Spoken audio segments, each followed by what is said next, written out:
This is the new all-electric Porsche Taycan, being Porsche's first ever fully electric car. Over the past 2 years since its release, it's become the most popular car for those self-owned business people who can write them off at 0.5% through their businesses in the UK.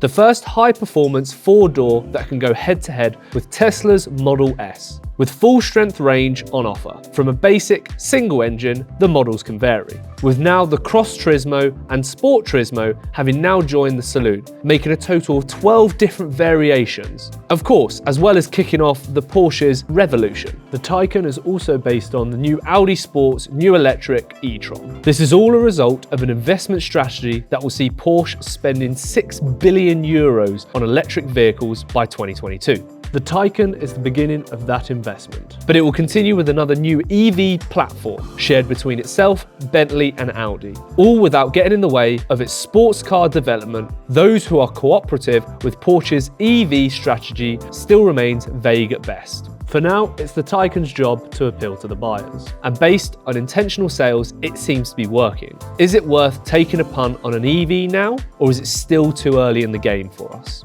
The Taycan's design was unsurprisingly driven by the Motion E concept, a model that was first impressions with its beautiful change of production, even in certain colour combinations. The result is a typical Porsche design with a clean, big bodywork of interesting lines. The compact LED headlights and air curtain graphics refer to Porsche's traditional models. It gives the Taycan a typical and modern look, while the razor-sharp rear lighting, flush handles, confident glasshouse all around looks very expensive and superbly executed. It is a car that can be colour sensitive, but it's damaged more by the smaller wheels of size, so you'll need to upgrade to the full 21-inch option to really show off its curves. It's almost a tad too dense around the rear screen. The concept's rear screen separated itself from the rear hips, creating a small slip of clean air that is missing on the production car, which from certain angles makes it look a tad frumpy.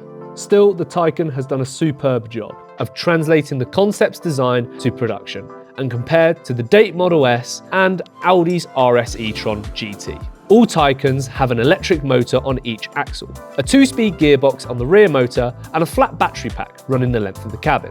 There are 2 battery pack sizes, but they're the same physical size, which means the packing on either option is the same. It gets a little bit more complicated with the motors, as each individual motor varies depending on the specific models. And in the case of the basic Taycan and 4S, these vary depending on each of the chosen battery size. All models also have a second over boost pack figure available during launch control. So let's get down to numbers. The basic Taycan, with its single rear mounted motor, produces a peak power of 321 brake horsepower, which will rise to a total of 402 brake horsepower on overboost when you use launch control. Equipped with an additional performance battery plus, this will raise all the way to 469 brake horsepower. The 4S's figures are compound for both motors, which equate to 429 brake horsepower with 522 brake horsepower available on overboost for the standard battery. And this will rise even more for the larger one, going to 483 brake horsepower and 563 brake horsepower on the overboost. Turbo models are now available with even larger motors, so now we're talking big numbers, peaking 670 brake horsepower on the overboost. And at the top of the range is the Turbo S, which has a standard 616 brake horsepower with 750 brake horsepower on the overboost for launch control. The Taycan has the best drag number figure of any Porsche road car. It was the first production vehicle to have an 800-volt electronical system, where others do make a 400-volt setup. It's this higher 800-volt rating that allows the Taycan to deliver its constant performance both against the clock and when it's at a charging station, where its battery can be charged from 5 to 80% in under 23 minutes on a 270 kilowatt charger.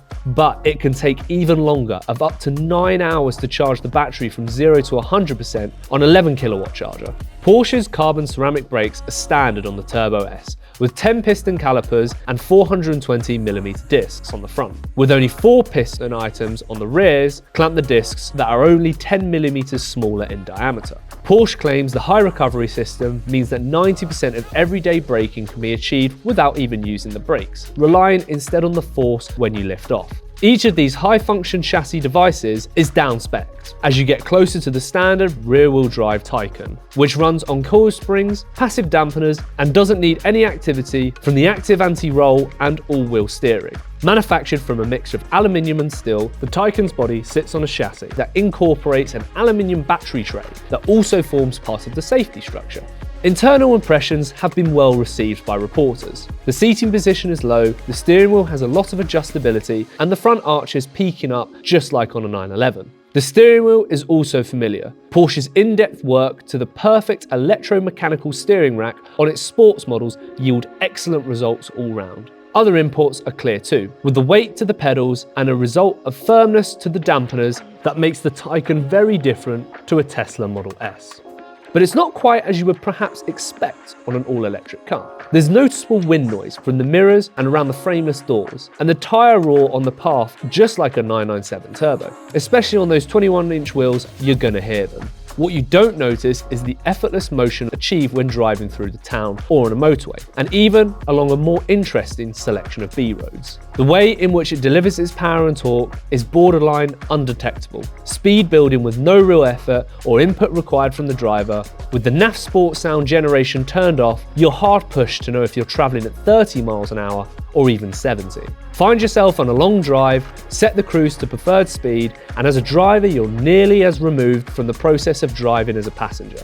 These are the little things that makes you enjoy the ride more, offered by the EV driving system. With a weight of 2,300 kg and the sheer speed it's capable of, the Taycan will chew through brakes and tyres faster than ever. It's also not the most efficient electric car, despite as Porsche's claim of the range of 280 miles. Driven with any enthusiasm, you're lucky to achieve 200 at best. Do a couple launch controls as well, and you're looking at a range of 160 miles in total. The charging service partnered with Porsche is Super B. However, with shocking rates of charge capability from its DC charging, the issue aside from availability is cost. To charge the full 200 kilowatt rate, the rate sits at 67p per kilowatt hour, making 160 miles of charging worth roughly £66. That's right, £66. You'll get more miles out of an Audi R8 V10 with that sort of money and range. Home charging off-peak, and this will cost a little bit lower, but with such a limited range,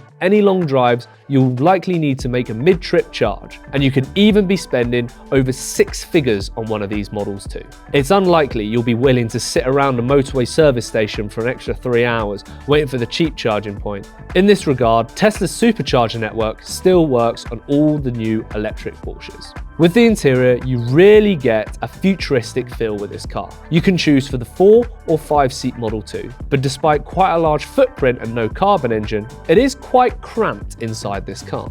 As the mechanical package, there's a huge variability between the models. Basic versions receiving part leather trim and basic plastic trim elements that walk the line between clean and serious. Pay more money and you can get the luxury with the likes of 18-way electric sport seats, rear axle steering, the Sport Chrome package and the Porsche Electric Sport Sound, all of which are standard on the Turbo S model. The interior's approach is otherwise typical Porsche, but with a fresh ease showed by the curved driving information screen that replaces the typical roundels. The floating instrument binnacle features a 5-dial layout, but like the 911s, the outer 2 dials are obstructed by the 3-spoke steering wheel. That's a further evolution of the 918 Spyders. 2 further screens operate the dash and console, with a further display pointed in front of the passenger optional. Taycan models start at £75,500. However, if you go for a fully kitted model, you can pay all the way up to £140,000 for one of these. With the basic models, you get a rear-wheel drive with a standard 79.2 kilowatt-hour battery pack, a single motor, and a basic description that includes 19-inch wheels, practical leather trim, an 11-inch information system, dual climate control, LED headlights, and that's just about it.